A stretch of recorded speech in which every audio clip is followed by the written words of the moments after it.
going on, everybody? We're doing another video today. We finally got in a brand new vacuum cleaner from Polaris and from Fluidra.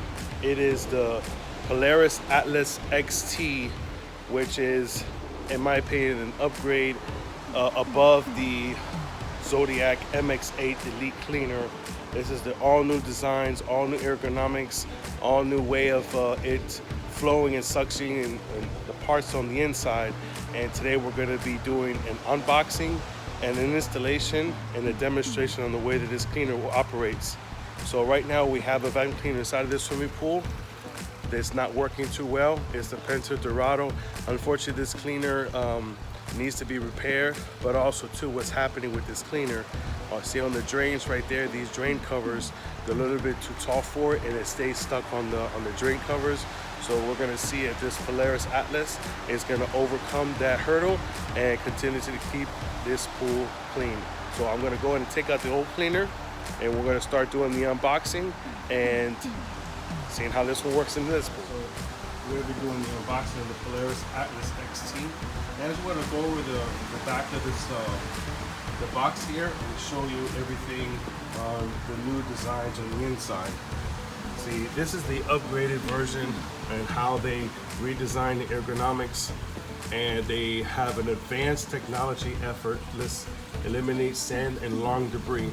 So that was a problem with the Zodiac MX8 Elite, that with the turbine on the inside, any types of leaves, long strands would get bound up inside of the turbine and all of the inner windings, and it would stop the turbine from rotating, causing the two drives on the side to ultimately fail and stop the unit. And then you would have to open up the slid and debris it, and then to get it running again. Okay, so that is, and I've seen this inside of the last Pool Spa Expo that we had here up in Orlando, and this is a very unique design, how it's all on individual hinges, and then they just basically flap around, eliminating all this debris from binding up. So I'm really excited to see how this operates. The second thing that they improved on was on the side of the unit here, and we're going to show you that as we open up the box. And then they have the regular scrubbing brush rolls, and everything operates the same as it's listed here. And like I said before, they have this new brace right here. And so let's go ahead and let's open this up and let's get this started. Okay, so very similar packaging. It comes from Zodiac, a Fluidra company. Everything is going to be very similar to an MX8 unboxing. You have your warranty registration card here, but you can do this also online. And then we have all of our leader hoses, our twist and light hoses here. You have your bag of adapters right here, okay? And then you have another set of leader hoses on the inside. We're going to pull out the main unit here. We're going to rest this to the side, and we're going to unpackage this. This is our main leader hose. This one right here, it has the quick snap connector to go on the top of the head. So let me take this apart. Okay, so here's the main unit. This is the new Polaris Atlas XT. Looks like a very beautiful design. I love how it has this grill up here in the front. Makes it look very similar to like a wide body vehicle, a truck, a tractor. I love the new design of the wheels here. Okay, and this is one of the exciting things that I am waiting to see how well this brace works, because with the MX8 Elite, there was no bar here, and over time, when the tracks themselves wore out, within a turn, when the unit would do a rotational turn, where one drive would stop and the other drive would work.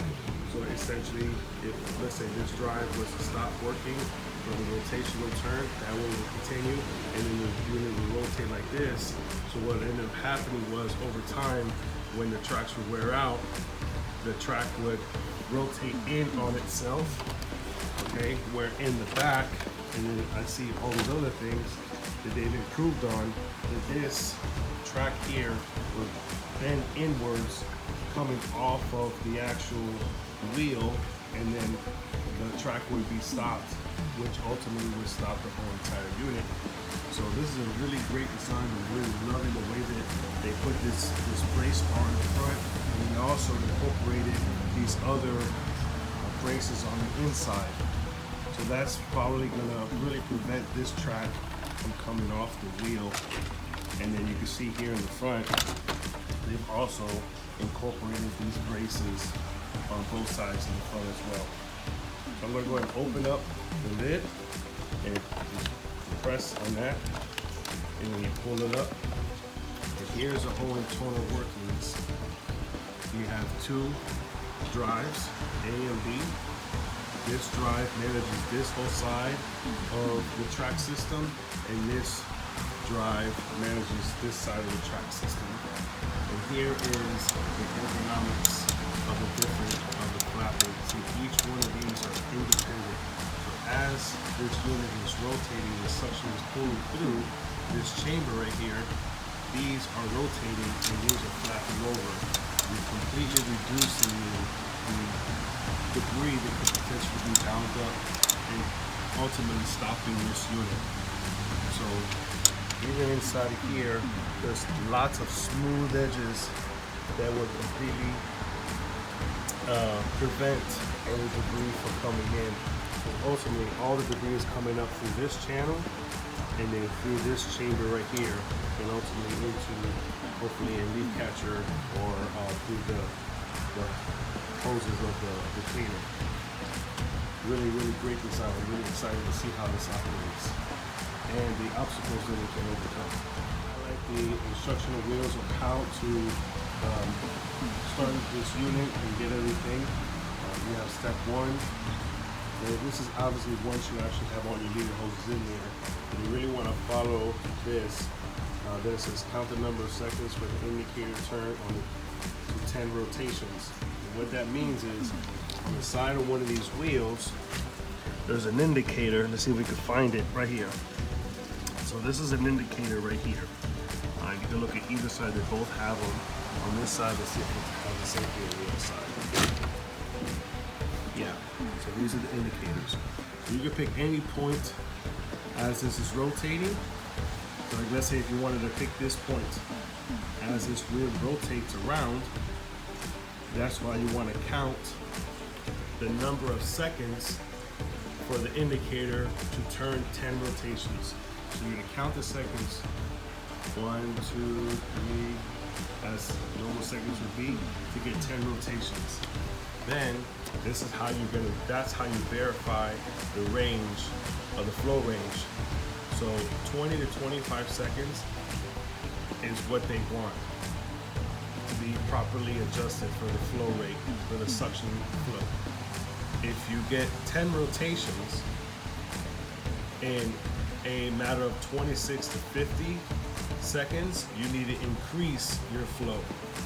If you get 10 rotations in a 10 to 19 second count, you need to decrease your flow. Then you adjust your flow using the flow keeper, skimmer, or pull valves dedicated to the vacuum line. And that's how you make your adjustments for increasing or decreasing your flow. Let's get this thing installed. And so as I said, you want to start with your main leader with this connector on the top, and this goes directly on the top of this and do the stops. Now you're going to follow with each individual leader hose, and we're going to go ahead and put it in the pool. And depending on where you're installing it, if you have a dedicated vacuum line like this pool does, the dedicated vacuum line right here, which is in the center of the swimming pool, or if you have your skimmer, which ours is directly on the opposite side, depending on your layout of your swimming pool, okay, Like let's say if you have a vacuum line dedicated towards one end of the pool, you want to connect your main line there. Possibly, no, first put your unit, let's say on the opposite end of the pool, and then calculate the hoses, connecting all the hoses together up until it reaches your port. So like let's say in this application, where my port is in the center of the pool, we're going to place, you want to find the longest distance, and I'm going to choose that side to be the longest distance. I'm going to put the unit head over there, and then I'm going to connect all the hoses all the way up until it hits and meets my connection ports, and that's how you're going to demonstrate the distance that you're going to need for your vacuum cleaner to go along and freely move throughout the whole pool, cleaning it up. So here is in my demonstration how to calculate how much hose you're going to need. So roughly my vacuum port is right here in the center of the pool. This is how you calculate how much meter hose you want. You do not want to use all of the hose, because too much hose is not good for the cleaner, because it operates a lot based on the movability of the hose. So if there's too much hose in the pool, it won't allow the vacuum cleaner to freely move around. Now inside of your adapter bag, it comes with this standard non-movable adapter port that goes inside, and you can tell even your adapter has a twist and lock port right here. So we're going to go ahead and put that inside, and then we're going to install and pick all the air and prime up the hoses in our cleaner. Okay, so here you're going to go ahead and dunk this inside, and then you're going to start feeding your hose all the way inside the water, removing the air out of the hoses.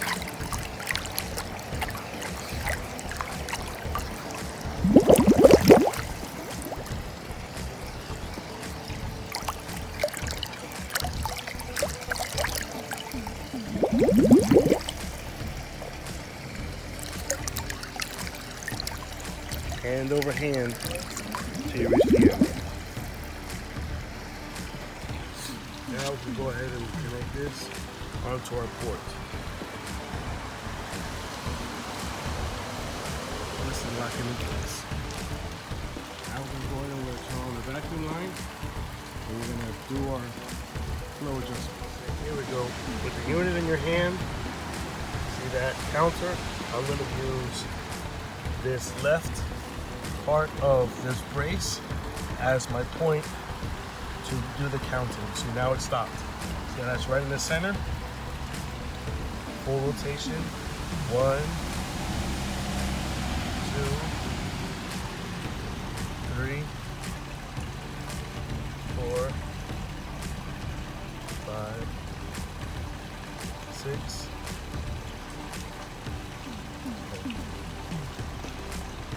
1, 2, 3, 4, 5, 6, 7, 8, 9, 10, 11, 12, 13, 14, 15, 16, 17, 18, 19, 20, 21, 22, 23, 24, 25.